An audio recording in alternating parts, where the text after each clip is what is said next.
સુરતની નવી સિવિલ હોસ્પિટલમાં શિવલિંગનો વિશેષ શણગાર મહાશિવરાત્રી નિમિત્તે ફૂલ અને બિલ્વપત્રથી ભવ્ય સજાવટ. વર્ષોથી દરરોજ શિવલિંગ પર જળાભિષેક કરવાની પરંપરા ચાલુ. મહિલા કર્મચારી દ્વારા નિયમિત પૂજા અર્ચના અને સેવા. રવિવાર હોવા છતાં કર્મચારીઓ ભક્તિભાવથી જોડાયા. હોસ્પિટલ પરિસરમાં વૃક્ષ નીચે સ્થિત શિવલિંગ. અનેક મંદિરોની જેમ હોસ્પિટલમાં પણ શ્રદ્ધાપૂર્વક આરાધના. મહાશિવરાત્રિના દિવસે ભક્તોમાં આધ્યાત્મિક ઉમંગ. મહિલા દ્વારા માર્ગદર્શન અને અપીલ. આ શિવલિંગની વધુમાં વધુ લોકો પૂજા કરે તેવી અમારી અપેક્ષા. આપ જોઈ રહ્યા છો ગુજરાતની સૌથી પહેલા ખબર આપતી Surat express news channel. Director Rajesh મંગલેની સાથે. આપનું નામ? માધુરી ઠાકોર.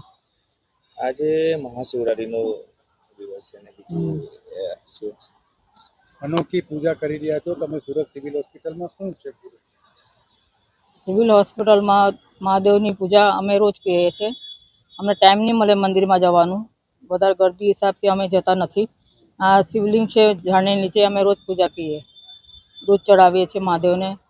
મહાદેવને પ્રાર્થના કરીએ છીએ કે અમારું તબિયત સારી રાખે ને અમે સેવા કરીએ બધાની. આ કેટલા વર્ષો જૂનું શિવલિંગ છે? કેટલા વર્ષોથી, કેટલા મહિનાથી યા કેટલા વર્ષોથી તમે પૂજા કરો છો? આ બહુ વર્ષ થઈ ગયા છે એમને, પણ અમે આવતા જતા હોય તો અમે જોતી રહું છું. રોજ એને પૂજા કરું છું. તમે સર્વિસ કરો છો અહીંયા? શું કરો છો? હા, અમે જોબ કરીએ છીએ, અમે વોચમેનમાં છું. આજે મહાશિવરાત્રી છે તો શું છે? આજે શું તહેવાર મનાવવામાં આવે છે? આ શિવરાત્રિમાં મહાદેવની પૂજા થાય છે. એમની દૂધ ચડાવે, બધું એક બધી માહિતી કથા હોય એ બધી ભજન કરે, કીર્તન કરે, મંદિરમાં ભંડારા કરે, એ બધું રાત્રે બી ભંડારા કરે ને પૂજા કરે એમની. આજે તમે શું શું કર્યું?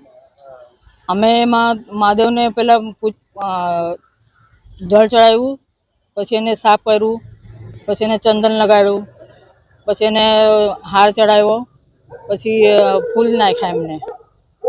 દેશ માટે શું દુઆ કરશો તમે ભગવાન પાસે તમે એમ જ પૂજા કરું છું કે મારી તબિયત સારી રાખે ને જે તબિયત ખરાબ થઈ જાય તો સારી રાખે, મને શક્તિ આપે.